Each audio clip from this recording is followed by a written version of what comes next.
Yehovah Eloheinu Svaod. Kadosh, Kadosh, Kadosh. Please fill me and lead me and cover me with your Ruach HaKodesh, that I may speak your written words with boldness to those who listen. I ask all these things in Yeshua HaMashiach's name. Amen. We'll start with the Shema. Listen and obey. Children of Yehovah, pay careful attention and respond. Yehovah is our power and authority. Yehovah works in unity with himself, and you shall act upon your love to Yehovah with your power and authority, with your thoughts in mind, with your entire body, and with all the muchness that you have. Yod, Hey, Vav, Hey. Hand, behold, nail, behold. 2 Samuel chapter 3. The war between the house of Shaul and the house of David dragged on, but David grew stronger while the house of Shaul became weaker. Sons were born to David in Hebron. His firstborn was Amnon, whose mother was Achinoam, from Yisrael. For his second, Kilev, whose mother was Abigail, the widow of Nabal from Carmel. The third was Avshalom, whose mother was Maacah, the daughter of Tamai, king of Geshur. The fourth was Adoniah, the son of Haggit. The fifth, Shephatiah, the son of Abital. And the sixth, Yetream, whose mother was Eglah, David's wife. These were born to David in Hebron. During the war that was going on between the house of Shaul and the house of David, Abner strengthened his position in the house of Shaul. Shaul had a concubine named Ritzpah, the daughter of Aiah, and Ishbosheth challenged Abner. "Why did you go to sleep with my father's concubine?" These words of Ishbosheth enraged Abner. "Who am I? What am I? What am I," he shouted, "that you treat me with such contempt? A dog's head in Yehuda? Till this moment I have shown only kindness to the house of Shaul your father, and to his brothers and to his friends, and I haven't handed you over to David. Yet you choose today to pick a fight with me over this woman. May God bring terrible curses on Abner, and worse ones yet, if I don't accomplish what you have all swore to David, to transfer the kingdom from the house of Shaul and set up the throne of David over Israel and Yehuda, from Dan all the way to Beersheba." Ishbosheth couldn't answer Abner a word because he was afraid of him. Abner immediately sent envoys to David with this message: "Who is going to control the land? If you make yourself my ally, I will use my power to bring all Israel over to you." David sent this reply: "Very well, I will be your ally, on one condition, that you will not come into my presence unless at the time you bring with you Michal, Shaul's daughter." David sent messengers to say to Ishbosheth, the son of Shaul, "Give me back my wife, Michal. I betrothed her for myself for 100 foreskins of the Plishtim."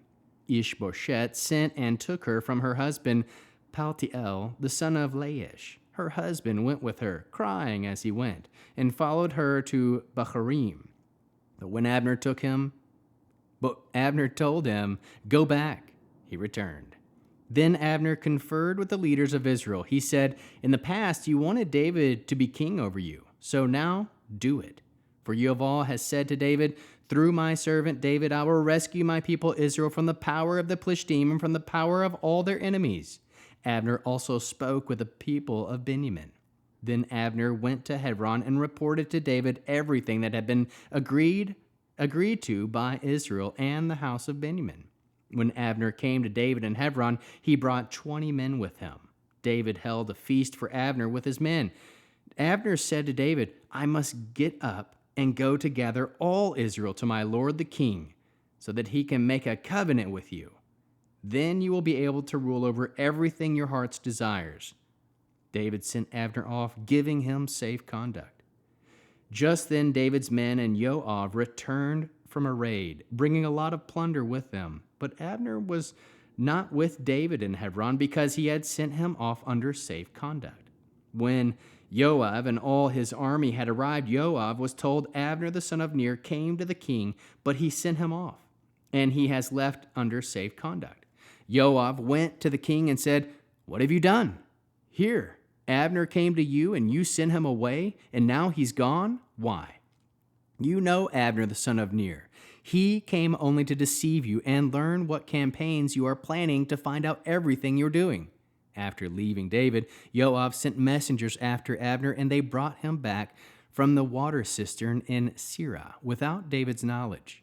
Upon Abner's return to Hebron, Joab took him aside into a space between the outer and inner city gates, as if to speak with him privately. And there he struck him in the groin, so that he died, thus avenging the death of Saul, his brother. Afterwards, when David heard of it, he said, "I and my kingdom are forever innocent of the death of Abner the son of Ner. Let it fall on the head of Joab and all his father's family. May Joab's family always have someone with a hemorrhage or tzara'at, or who has to walk with a cane, or who dies by the sword, or who lacks food."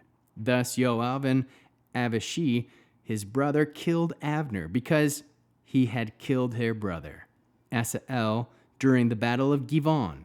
But David said to Joab and all those with him, "Tear your clothes and put on sackcloth and mourn for Abner." King David himself walked behind the body as it was carried. They burned Abner at Hebron. The king wept aloud at Abner's grave, and all the people wept. The king sang this lament over Abner: "Should Abner had died like a thug. Your hands weren't tied, your feet weren't fettered. You fell like one who falls at the hands of criminals." Then all the people wept over him more than ever. All the people came to David and tried to make him eat some bread while he was still daytime. But David swore, "May God bring terrible curses on me, or worse ones yet, if I taste bread or anything else until the sun goes down." All the people took note of this, and it pleased them. Whatever the king did pleased all the people. So that day all the people of all Israel understood that the king had no part in killing Abner, the son of Ner. The king said to his servants, "You realize that a great man, has fallen today in Israel. Even though I have just been anointed king, I feel weak today. And these men, the sons of Zeruiah, are too brutal for me. May Jehovah repay the criminal as his crime deserves." How can we learn to love our Creator after reading the 3rd chapter of 2 Samuel? We can grow strong in Jehovah, be fruitful and multiply, aim for unity, show kindness and respect, seek peace, aim to be innocent in the sight of Jehovah.